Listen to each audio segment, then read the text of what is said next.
Hello friends, मैं आपका mentor AK Singh और आज फिर हम अपनी RPSC लाइब्रेरी ग्रेड 2 की तैयारी करेंगे। यानी RPSC लाइब्रेरी ग्रेड 2 की तैयारी में हम क्या देख रहे हैं, यानी कि कल हमने पढ़ लिया था लाइब्रेरी का नेटवर्क कि लाइब्रेरी के नेटवर्क यानी कि अपने हमें रिश्ते अच्छे, संबंध अच्छे और रिश्तों को मजबूत बनाने के लिए क्या जो कार्य चलते हैं, एक तरह से रिश्ते मजबूत क्यों करने चाहिए, ये सारी चीज़ें हमने पढ़ ली थी। यानी कि लाइब्रेरी नेटवर्क हमें क्यों ज़रूरी है।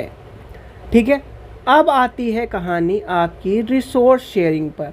तो रिसोर्स शेयरिंग पढ़ेंगे। सबसे पहले क्या करना है, आपको चैनल को सब्सक्राइब करना है और टेलीग्राम ग्रुप को ज्वाइन करना है और वीडियो को लाइक करना है, शेयर करना है। और एक चीज़ का ध्यान रखना, जितने भी आपके मॉक टेस्ट अब कराए जाएंगे 3rd यूनिट के बाद और PYQ जो कराया गया है वो सारे के सारे आपको कहाँ पर मिलेंगे, यहाँ पर मिलेंगे, यानी कि टेलीग्राम ग्रुप पर मिलेंगे। तो इसलिए आपको टेलीग्राम ग्रुप को भी ज्वाइन करके रख लेना है। चलिए, तो आज का छोटा टॉपिक देखते हैं जिसे हम क्या कहते हैं, RS, यानी कि आपका रिसोर्स शेयरिंग। अब रिसोर्स शेयरिंग में आपने कहीं ना कहीं भाई अब क्या करें, आपने रिश्ते बना लिए मजबूत।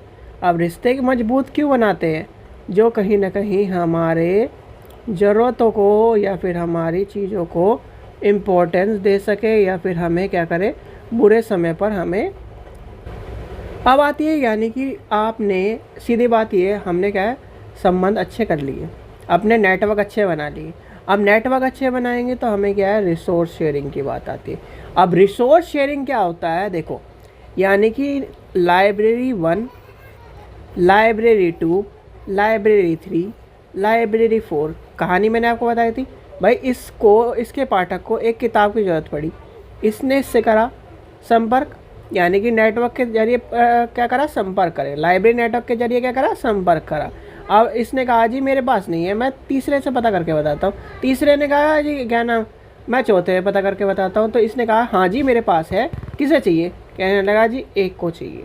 कि लो जी, क्या है, लाइब्रेरी नेटवर्क अच्छा हुआ तभी तो हुआ। अगर नेटवर्क में बैरियर होता, दूर होता, कनेक्टिविटी ना होती, संपर्क ना होता, लाइब्रेरी का नेटवर्क मजबूत ना होता, तो क्या ये एक तरह से रिसोर्स शेयरिंग चल पाता, नहीं चल पाता। तो इसलिए कहीं ना कहीं लाइब्रेरी नेटवर्क के ज़रिए ही हम रिसोर्स शेयरिंग को कहीं ना कहीं मजबूत कर पाते हैं। अब रिसोर्स शेयरिंग में 2 पार्ट आते हैं, good and bad. Good bad की कॉन्सेप्ट ये है, जैसे मान के चलिए कल मैंने आपको कहानी बताई थी, जैसे नंबर 1 है, 2 है, 3 है। अब इसको क्या है, यानी कि इसकी और इसकी लड़ाई हो रही है।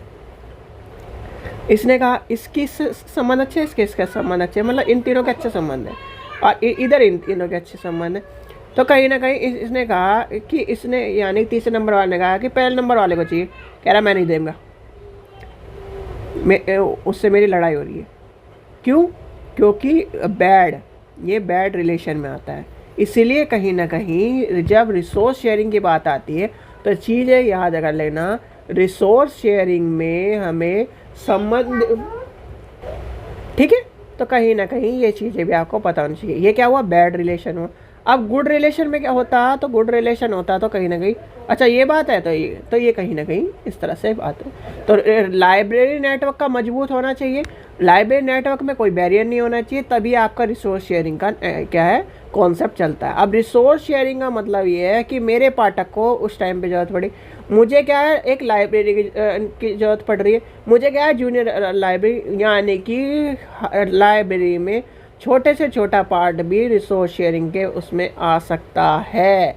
आपकी लाइब्रेरी शेयरिंग होती है, लाइब्रेरी टू लाइब्रेरी शेयरिंग भी होती है। लाइब्रेरी में जो कर्मचारी वो भी शेयर होते हैं, लाइब्रेरी में जब आपकी किताबें हैं वो भी शेयर होते हैं। लाइब्रेरी में पूरी पूरी, आपने देखा नहीं होगा, लाइब्रेरी में पूरी पूरी जब इंस्पेक्शन होते हैं तो पूरी पूरी लाइब्रेरी शेयर होती है और वो लीगली है।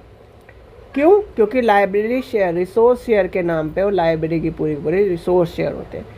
क्या है, लाइब्रेरी में जो लाइब्रेरियन है वो भी रिसोर्स, एक तरह से रिसोर्स है उसका, लाइब्रेरी का। तो इसलिए resource sharing is the most important thing, मान लीजिए, आइटम मान लीजिए, कुछ ही मान लीजिए, इसलिए रिसोर्स शेयरिंग इम्पोर्टेंट माना जाता है। जैसे कि मान के चलिए आपका सिलेंडर ख़त्म हो गया तो और आपको एकदम ज़रूरत है, आप कहीं भी सिलेंडर नहीं लेके आ सकते, मान लीजिए रात के 12 बज रहे हैं, खाने का क्या है आप मंगा नहीं सकते, तो साइड में आपके क्या है पड़ोसी है, आपने कहा जी क्या एक सिलेंडर दे दो, रात रात की बात है, मैं यहाँ खाना बना के आपको दे दूँगी। वो क्या कहेगा अगर अच्छे संबंध है, भाई हमारे यहाँ बना लो, हमारे यहाँ खा लो, आज या फिर सिलेंडर ले जाओ। तो इस तरह से कहीं ना कहीं रिसोर्स शेयरिंग का कॉन्सेप्ट चलता है। रिसोर्स शेयरिंग क्या है, आपका एक तरह से क्या है, संबंध अच्छे होंगे तो कहीं ना कहीं शेयरिंग भी चलेगी।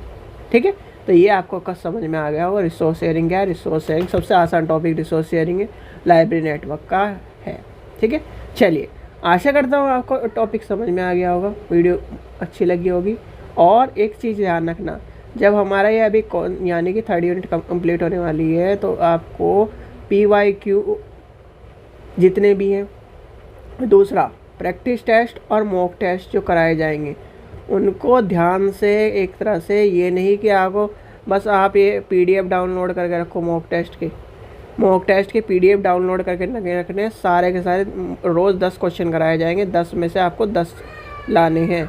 और 10 में से 10 मतलब यानी कि जिस दिन आपका पेपर होगा उससे 1 महीने पहले तक 10 में सारे के सारे PDF को में से एक ही क्वेश्चन ऐसा ना हो कि आपको ये कह दो कि मुझे क्वेश्चन नहीं आता। इसलिए कहीं ना कहीं आपको मॉक टेस्ट अभी से कराना शुरू कर दूंगा मैं। ठीक है, चलिए आशा करता हूँ आपको वीडियो पसंद आई तो लाइक करें, चैनल को सब्सक्राइब करें, वीडियो को शेयर करें। Thank you.